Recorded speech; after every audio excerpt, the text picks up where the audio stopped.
हरे कृष्णा। सकट चौथ की आपको ढेरों शुभकामनाएं। आज आप सुनेंगे सकट चौथ की व्रत कथा। सकट चौथ के दिन गणेश भगवान जी की विधि विधान से पूजा की जाती है और पूजा में व्रत कथा का पाठ करने का विशेष महत्व माना गया है। सकट चौथ का व्रत माताएं संतान की दीर्घ आयु के लिए करती हैं और पूजा करके सकट माता की कथा पढ़ती हैं। इस कथा को पढ़ने से आपकी सुख संपन्न और खुशहाल होने के साथ ही दीर्घ आयु प्राप्त होती है। तो आइए सुनते हैं। एक बार गणेश जी बाल रूप में चुटकी भर चावल और एक चम्मच दूध लेकर पृथ्वी लोक में भ्रमण पर निकले थे। वे सबसे यह कहते घूम रहे थे कि कोई मेरी खीर बना दो, कोई मेरी खीर बना दो, लेकिन सब ने उनकी बात पर ध्यान नहीं दिया। तभी एक बुढ़िया माई उनकी खीर बनाने के लिए तैयार हो गई। इस पर गणेश जी ने घर का सबसे बड़ा बर्तन चूल्हे पर चढ़ाने को कहा। बुढ़िया माई ने बाल लीला समझते हुए घर का सबसे बड़ा भगोना चूल्हे पर चढ़ा दिया। गणेश जी के दिए हुए चावल और दूध भगोने में डालते ही भगोना भर गया। इस दिन गणेश जी वहां से चले गए और बोले, अम्मा जब खीर बन जाए तो मुझे बुला लेना। पीछे से बुढ़िया के बेटे की बहू ने एक कटोरी खीर चुराकर खा ली और एक कटोरी खीर छिपाकर उसके अपने पास रख ली। अब जब खीर तैयार हो गई तो बुढ़िया माई ने आवाज़ लगाई, आजा रे गणेश, खीर खा ले। तभी गणेश जी वहाँ पहुँच गए और बोले कि मैंने तो खीर पहले ही खा ली है। तब बुढ़िया ने पूछा कि कब खाई? वो बोले कि जब तेरी बहू ने खाई तभी मेरी पेट भर गया। बुढ़िया ने इस पर माफ़ी मांगी।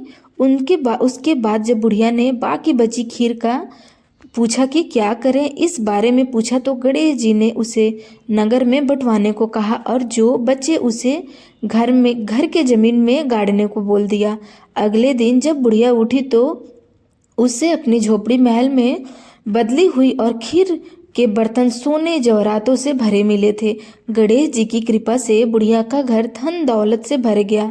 हे गणेश भगवान, जैसे आपने बुढ़िया माई को इतना धन धान्य से परिपूर्ण कर दिया वैसे हम सबको भी देना। तो आप सब बोलिए गणेश भगवान की जय। अब आप सुनेंगे दूसरी कथा। किसी नगर में एक कुम्हार रहता था। एक बार जब उसने बर्तन बनाकर आवा लगाया तो आवा नहीं पका। हार कर वह राजा के पास जाकर प्रार्थना करने लगा कि आवा पक नहीं रहा है। राजा ने पंडित को बुलाकर कारण पूछा तो राज पंडित ने कहा कि हर बार आवा लगाते समय बच्चों की बलि देने से आवा पक जाएगा। राजा का आदेश हो गया। बलि आरंभ हुई। जिस परिवार की बारी होती वह परिवार अपने बच्चों में से एक बच्चा बलि के लिए भेज देता। इसी तरह कुछ दिनों बाद सकट के दिन एक बुढ़िया के लड़के की बारी आई। बुढ़िया के लिए वही जीवन का सहारा था, लेकिन राज आज्ञा के आगे किसी की नहीं चलती। दुखी बुढ़िया सोच रही थी कि मेरा तो एक ही बेटा है और वह भी सकट के दिन मुझसे जुदा हो जाएगा। बुढ़िया ने लड़के को सकट की सुपारी और दुआ का बीड़ा देकर कहा, भगवान का नाम लेकर आवा में बैठ जाना, सकट माता रक्षा करेंगी।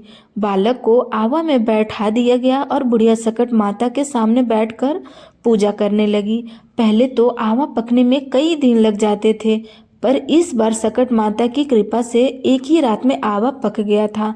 सवेरे कुम्हार देखा तो हैरान रह गया। आवा पक गया था। बुढ़िया का बेटा भी सुरक्षित था और अन्य बालक भी जीवित हो गए थे। नगरवासियों ने सकट की महिमा स्वीकार की तथा लड़कों को भी धन्य माना। तब से आज तक सकट की विधि विधान से पूजा की जाती है।